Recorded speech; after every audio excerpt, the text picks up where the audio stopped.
Assalamualaikum warahmatullahi wabarakatuh.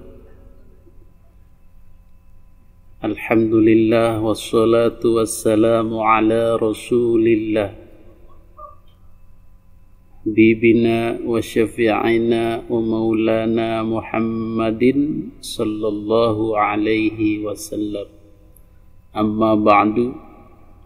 Hadirin netizen yang dimuliakan Allah subhanahu wa ta'ala, pada kali ini kita akan rehat sejenak. Kita akan bincang-bincang santai setelah kemarin ada yang mencak-mencak marah-marah. Jadi marah-marah ini memusingkan orang. Kalau kita ada orang marah-marah di sekeliling kita, kita jadi ikut pusing. Dan secara kesehatan, orang yang marah-marah itu sebenarnya ototnya tegang, dia juga pusing. Sehingga kerja otot syaraf-syaraf di kepala juga terganggu. Orang marah, orang panik, itu yang dominan adalah kerja otot. Syaraf otot yang bekerja di tangan, di kaki, di mulut, tetapi otak kemudian mengkerut karena kepanikan dan kemarahan itu. Kata Kangjeng Nabi Muhammad sallallahu alaihi wasallam, "Laisa syadid bisur'ah, innama syadid alladhi yamliku nafsahu 'indal ghadab."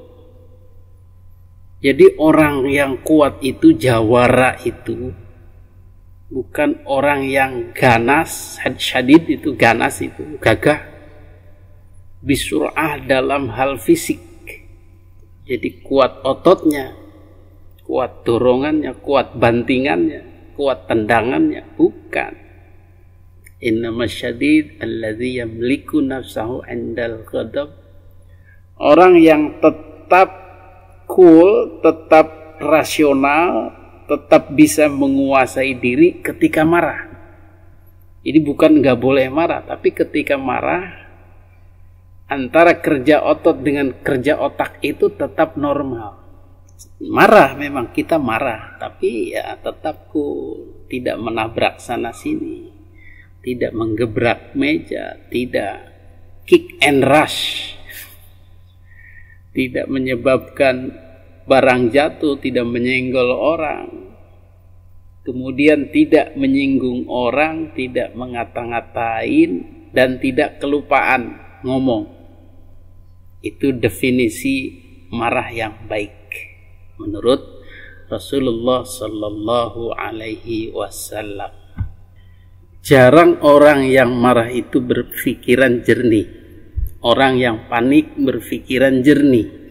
Karena tadi itu syaraf-syarafnya banyak digunakan untuk ketegangan, untuk kerja marahnya itu, kerja keras. Maka sering kita dapatkan orang marah jadi lupa. Ketika dia berlari atau berjalan sambil marah, pasti sekelilingnya ada yang tersandung, tersenggol, jatuh, dan lain sebagainya. Betul? Begitu juga dengan orang panik, maka dia akan banyak melupakan banyak hal, menabrak banyak hal, berkata yang juga dia tidak sadar karena paniknya itu. Betul? Anda pernah mengalami atau tetangga atau teman saudara yang kepanikan itu? Itulah. Jadi pada video kali ini kita akan melihat efek marah-marah terhadap kerja otak atau keilmuan. Setelah di video sebelumnya ada orang marah-marah, kerjanya marah-marah sehingga melupakan pelajaran atau keahlian ilmu. Seperti Habib Bahar yang banyak dikritik karena banyak kesalahan dalam membaca kitab. Bukan hanya 1-2 tapi banyak. Silahkan di searching atau dicari-cari videonya. Itu mungkin akibat dari banyak marah-marah, jadi banyak yang lupa. Kalau kelupaan masih mending, tapi kalau tidak tahu itu agak-agak parah. Pada video kali ini kita juga akan melihat efek marah atau panik kepada seseorang sehingga lupa hal-hal kecil. Saya pun tidak awalnya tidak tapi setelah melihat komentar di video tentang Kiai Qurtubi yang marah-marah ke Kiai Imad, menantang-nantang, mengajak debat, suruh mendatangkan kitab-kitab, maka saya scroll ke bawah dalam komennya, ternyata ada yang komentar begini. Jadi si netizen ini menyoroti kesalahan nahwu sorofnya Kiai Qurtubi. Kita yakin bahwa Kiai Qurtubi adalah kiai besar yang menghabiskan waktu di pondok, mengajar ngaji dan lain sebagainya, tidak mungkin tidak tahu. Atau beliau sedang bermain-main dengan sumpah. Jadi saya yakin si netizen yang komen ini santri lumayan lah. Jadi kalau orang mau memainkan sumpah itu, dia menggunakan wallah, bukan wallahi. Kalau wallahi dia bersumpah beneran, tapi kalau wallah belum tentu itu sumpah. Jadi dia mencoba bersumpah bohongan demi Allah, tapi sebenarnya tidak. Jadi tantangan ini mungkin saja bohong-bohongan, begitu analisanya. Tapi kita lebih ke kesalahan nahwu shorof ketimbang maksud membohongi publik. Allah alam ya. Persiapkan kitab Anda. Persiapkan kitab Anda. Persiapkan kitab Anda. Wallah, wallah, wallah. Karena Anda sudah membelokkan dengan sepihak, maka kami pun akan turun. Aing terido pembelokan sejarah. Aing tadi ngajaga, tapi mulai detik ini saya akan bangkit. Wallah, demi menjaga marwah. Jadi dalam video ada kata-kata wallah, sumpah, demi Allah. Sumpah itu menggunakan bahasa Arab. Sumpah di situ menggunakan bahasa Arab. Kalau menggunakan bahasa Indonesia adalah demi Allah. Jadi dalam bahasa Arab itu bisa menggunakan huruf waw, wallah, billah, atau tallah. Jadi huruf waw atau ba atau ta. Dan tata cara penggunaannya pun ada aturannya. Ada ilmu nahwu sorofnya. Ada gramatikalnya. Ini bukan perkara yang sulit. Ini anak-anak kecil yang baru belajar mondok sering bicara begitu. Wallahi, billahi, aing mantep. Wallahi gua kagak ngambil, kagak make wallahi. Biasanya begitu sejak zaman saya kecil mondok. Tetapi dalam video itu Kiai Qurtubi tidak menggunakan kata wallahi, tetapi wallah. Padahal waw itu huruf qasam yang memajrurkan isimnya. Huruf qasamnya waw, Allah isim majrur dijerkan oleh waw, jadi harusnya wallahi, bukan wallah. Jadi tidak ada isim itu jazm atau sukun. Atau kalau diwakafkan wallah itu tidak ada dalam bahasa Arab. Harus dikasrohkan wallahi, billahi, tallahi. Ini anak-anak baru mondok pun tahu karena ini pelajaran dasar, yaitu kitabnya apa? Kitab Ajurumiyah. Kitab dasar yang Habib Bahar pun kepleset. File itu silakan dicek videonya.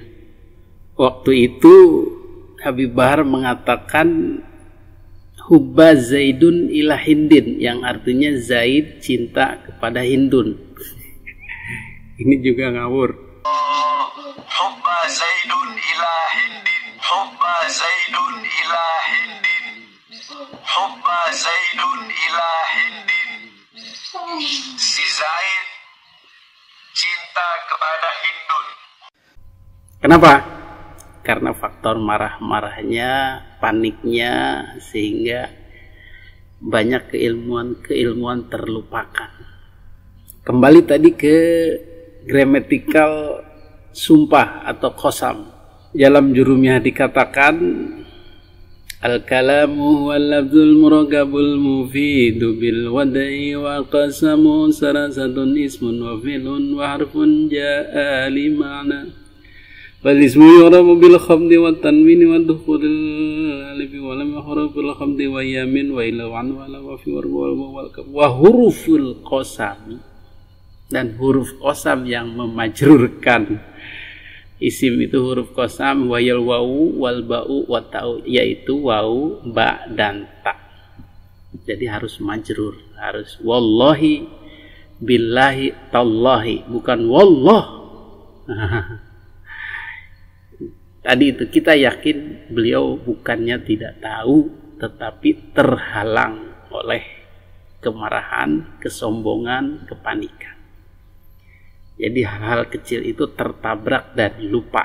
Jadi bagaimana dengan tantangan debat kepada Kiai Imaduddin, suruh bawa kitab Anda, kata Kiai Qurtubi. Saya sarankan ke Kiai Imaduddin, bawa aja kitab Jurumiyah. Masya Allah. Silakan dikoreksi itu bab huruf qasam. Silakan didebat itu. Pengen tahu jawaban Kiai Qurtubi. Itulah sedikit obrolan ringan ya tentang pentingnya kita tenang, pentingnya kita berpikir sehingga akan mengurangi efek lupa-lupa itu. Jadi marah, panik itu akan mengakibatkan kelupaan-kelupaan hal-hal teknis, hal-hal kecil sebenarnya. Tetapi ini bisa menjadi masalah. Ketika kita marah dan panik, bisa saja ada gelas terjatuh, pecah, ada orang tersenggol, tertubruk, dan lain-lain yang merepotkan orang lain. Demikian, mudah-mudahan sedikit ini bisa menjadi hiburan dan renungan bagi kita. Hadanallahu wa iyyakum ajma'in. Assalamualaikum warahmatullahi wabarakatuh.